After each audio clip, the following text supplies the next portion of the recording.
what I want to throw out there too is how are we defining even groundbreaking? Because Mm-hmm.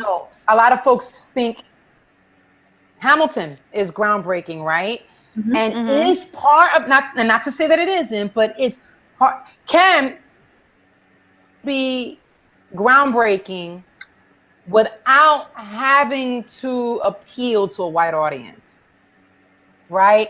Ah, So that's the question that I'm asking. It's like, can a Mm-hmm. Latino create something that is specifically like, when we look at the black television shows this year, one of the things that a lot of these shows had in common, besides being black, was a very distinct point of view. They were Mm-hmm. Mm-hmm. unapologetically black and for black Mm-hmm. audiences. And it's like, and if you Mm-hmm. were a white person who was open-minded enough to watch, you found a way to enter into that story. You're like, oh, I Right. watched Queen Sugar. I get that. Oh, Right. I'm into chewing gum. I get that. Oh, I'm watching Right. Insecure. I know how that feels like. And these shows were able to do that, but remain unapologetically black, right? And Yeah. so that's what you got me thinking is about. Now, I guess Luke Cage, was that groundbreaking or not? Maybe, maybe not. Any of these shows, were they groundbreaking? I'm not sure. I'd have to reflect a little bit more and watch them again or what have you.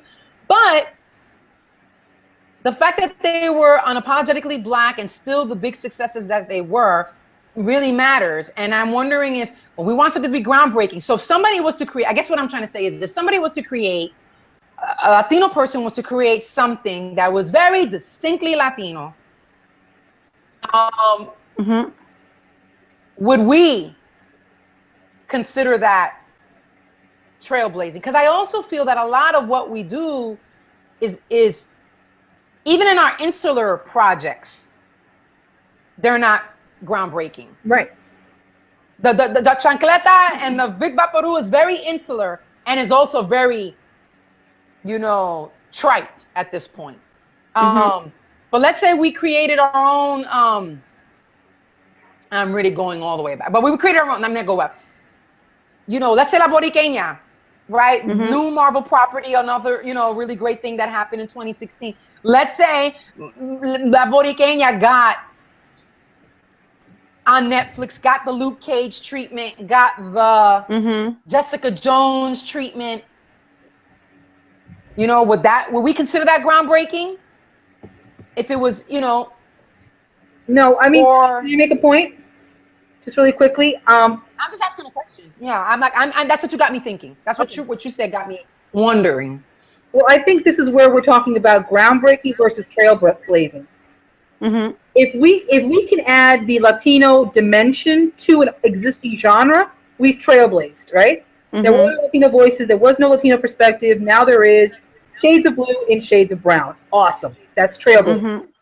If we have changed the genre, the way that people say Hamilton has changed the actual genre of Mm-hmm. broad story, Mm-hmm. Mm-hmm. now you're Mm-hmm. groundbreaking. Mm-hmm. But that's Mm-hmm. not Latino. But yeah, but that's It what was I'm saying. That's what I'm getting at. Yeah, Yeah. Linda, your point. That what you said. That's what I'm getting at. I'm like, to be Well, groundbreaking. I Can it mean, be just for Latinos and still be groundbreaking, or does it have to cross over to a white audience for us to think it's groundbreaking? No, I think it's if it's changed the genre. If Gabby's work changes the actual genre and the actual format, right? It didn't exist before. mm-hmm. Not Mm-hmm. even about the fact that she's brown and she's queer. She actually changed the format itself. That's groundbreaking and Right. blazing, but that's two different things. but it's not groundbreaking if it only stays in one community. Oh, I see what you're saying.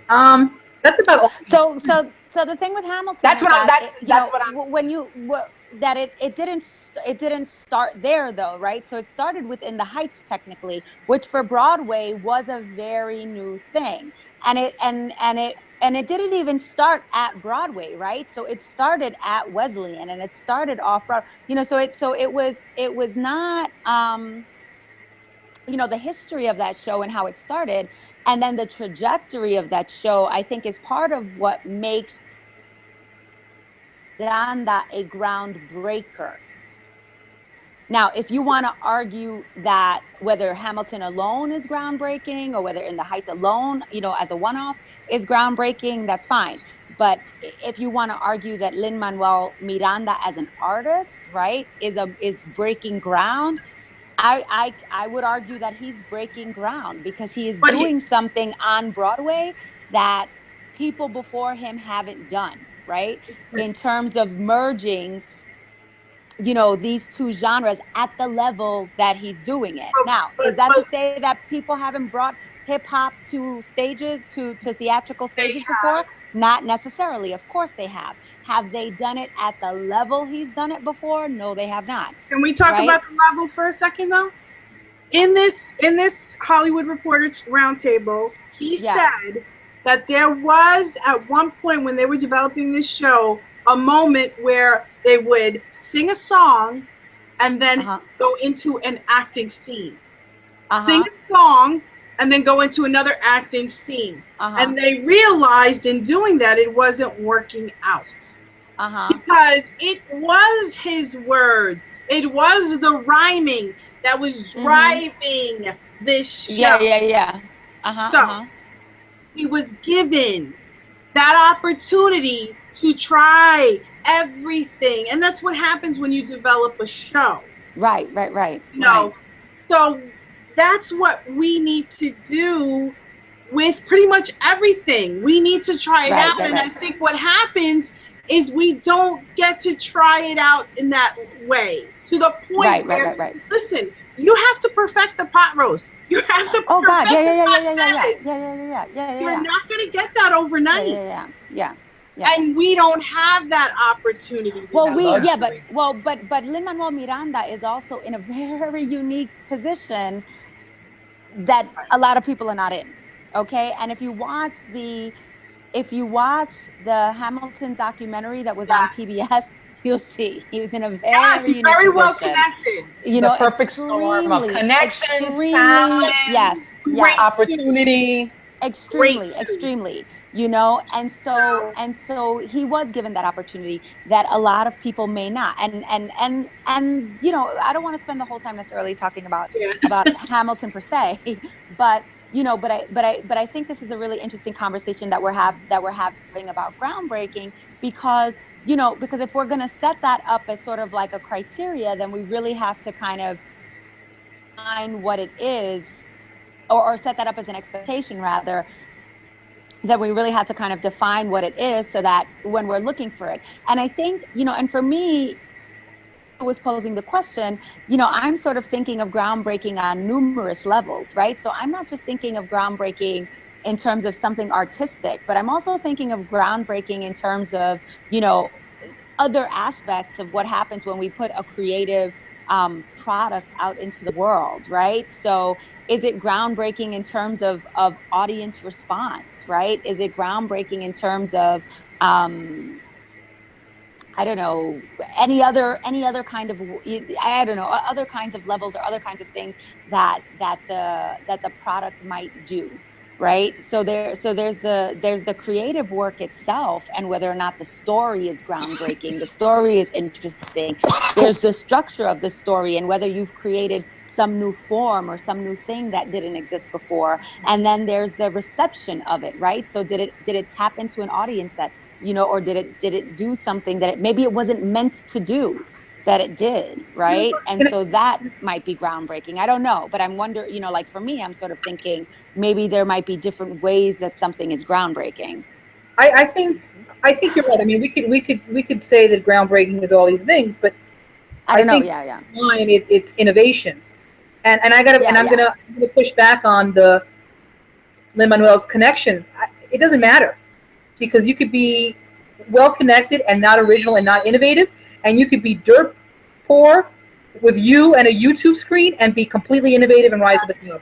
I think if we keep focusing on who had a shot and who didn't have a shot, it's honestly it's cowardly, and it doesn't make sense. You could be innovative. You may not. No, it's the truth, because I think that's the kind of mentality that holds back, unfortunately. And I love you to pieces, but I think that kind of mentality is what keeps us from our own innovation. I don't have. There's 315 million people in the United States. There's millions of people on YouTube. Lots of them are brilliant, amazing singers, and they're throwing it down all of the time. there is some magic that happens, and we do see people who are not talented, who are having amazing years and amazing careers because they might have been in the right place at the right time, or they might have had the right connection, or they might have had the right thing. So I don't know. I don't want to take anything away from Lin-Manuel, because I do believe that he's extremely talented, but I don't, but I don't want to say that I don't believe that everyone who is extremely talented always gets their shot or always gets their due. And there's a lot of people who get shots who don't have the talent. Their only talent is knowing how to promote themselves and get themselves into rooms. Right. And meanwhile, but guys, that's why it's show business. Right. That's the business of show. Yeah. Right. And also, that's why you if Lin-Manuel was black, it would be a different story as well. Right. I don't think it would be as big a story. Oh. Right. So there's that privilege that comes up. There are so many things. And I'm not taking away the brilliance of this man. He's gifted. He's intelligent. His energy is through the roof. He was made for this. Yeah. But take that. Okay, it's like two girls are born, and the dream at 8 years old is they want to be models, and one is a little chubby little thing, and the other one fits right into the modeling world, because the modeling world already existed, and that child fits in that world. That child is never going to be a model no matter what. So some people benefit from what is already built, and some of us cannot get in because of that, because we're not made for that. My face, my body is not part of that. They don't want to see me. They don't believe in, and I could be funny and talented and whatever, but I don't think they're comfortable with it. Right. I don't think. I think these are really important points that you all are raising, because these things are not mutually exclusive. We can totally honor that this is a very innovative, talented individual who was also who also entered into certain circumstances that greased the wheels for him to be able to amplify and magnify and exploit the gifts that he has. And they're not mutually exclusive. And I think we have to have that kind of nuanced, layered perspectives on these things, especially within the Latino community. We have to be able to say, yeah, we got to step our game up. We have to mind our craft. Yep. We have to expect more, but we also have to be honest and diligent and against the real structural impediments that really, really do exist. Those things are real. Those things are real. And it's not to say that people aren't working. It's not to say that people aren't hustling, aren't doing, aren't creating. Like I said, it's not. I'm not taking away any minute, any second of drive, of hustle that someone like Lin-Manuel Miranda puts into everything he does. I believe that man creates in his sleep. For real. No one's handing it to him. You know what I'm saying? No one's handing it to him. Right. Not at all. He works hard. But he absolutely does. And I also believe that Eminem works very hard at his job too. But I also believe that so does J-Lo. J-Lo is the hardest working woman in the business. She is. And there is something about Eminem's whiteness that allowed him to propel in his hip hop career. That's not to say that he's not talented. That's not to say that he does not work hard at his craft. That's not to say that maybe in his comeuppance he did not have to work twice as hard to prove himself. But once he came up, there are things that allowed him to continue to rise as a star, right? So there are things at play. So we have a few minutes left. Yeah. Oh, I'm sorry. I didn't know if you were finishing. No. I'm done. It's cool. No. So we have a few minutes left, and I want us to be able to close out with answering this question. Who would you like to see more of, or what would you like to see more of in 2017? That's a good question. You know, I'll start off so that you can think about it, and also, you know, one of the things that I think one way that we all agree on is that we love the cast of Orange is the New Black, and we are particularly proud of the Latinas on that cast. It's not only because of what they bring to the show, but also because of the things that they do outside the show, the stands that they've taken unapologetically. So I would like to see more of them outside of Orange is the New Black. I want to see Dasha Polanco and Diane Guerrero and Selene Sleva. I would love to see them do more films, you know, more spots on other shows. I would really love for us to break out of where we only have, you know, what tends to happen in the Latino communities, we have one it person. Everybody else is kind of, you know, character actor. And you know, so, you know, much continue to sex to Gina Rodriguez, but I want to see more of these Latinas have the opportunities that she has to really shine and be consistently working. And so it's not always just this one person. So, and I believe Gina would agree with me. So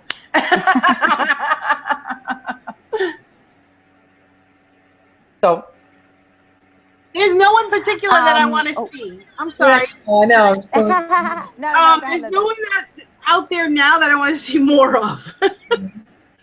But I mean, I'm excited for the next 6 episodes of The Get Down. I rewatched it again, and I want to see and I miss those kids. I want to see them again. That's right, because they didn't release the whole But let me tell you what I would love to see that doesn't exist. I want to see Latina pop stars that have something to say, not the Jimmy. That's what I was gonna say. Get out of town. Yeah. But yeah, I want to see pop stars that are independent. I don't want to see Selena Gomez. Not a fan. I don't know why. She's cute and everything, but that's no. I don't want her to come from the Disney Channel. I want someone to come out and be just like Beyonce, but different, but in her own way, with that you know, boldness and have something to say. The same kind of girl I want to see in the movies. I want to see more women, Latinas, come forward and speak their minds and not be afraid at all. I don't want to see newbies wait 5 years to say what I really want them to say when I first see them. Yeah. Because 5 years you're in the game, you're a little comfortable, and they all do that. I want them to. I want to see that spirit right away. I want to see that that star right away. Yeah. I mean, you know, they're there in the indie sector. They're just we want, when you get to the mainstream, or if you are in the mainstream. First of all, we would like them. There's the folks that have those voices that I would like to see them get wider audiences, and then you got the folks that already got the wider audience. We want them to step up and speak up. I think totally it'll be awesome to see that in 2017 and beyond. What about you, Maria? You know what I want to see? I want to see more content, movies, shows that featured like that the voice of that little girl in Soy Yo. You know that little, I want 2017 to be the year of Latina girl magic. Honestly. Yes. Yeah. I like that. Yeah. Yes. That little quirky Latina who's unapologetic, who's like she's so strong, she's so cute, and she's like, you know, that's to me is the most unfiltered, most authentic Latina representation I saw in all of 2017. That's true. Yes. She was proud. She's proud. Yes. Yeah. And doesn't need anything to define her. Exactly. That's the dream. That's the dream. Exactly. I think we have our communal person of the year. Oh, that's so sweet. Word. I'm so happy for her. You can write a whole show around that character. Yeah. Absolutely right. Absolutely. Put her in. Let's speak it into existence. Yeah. Let's speak it into existence. Yep. I think that's the perfect note on which to end. Ooh.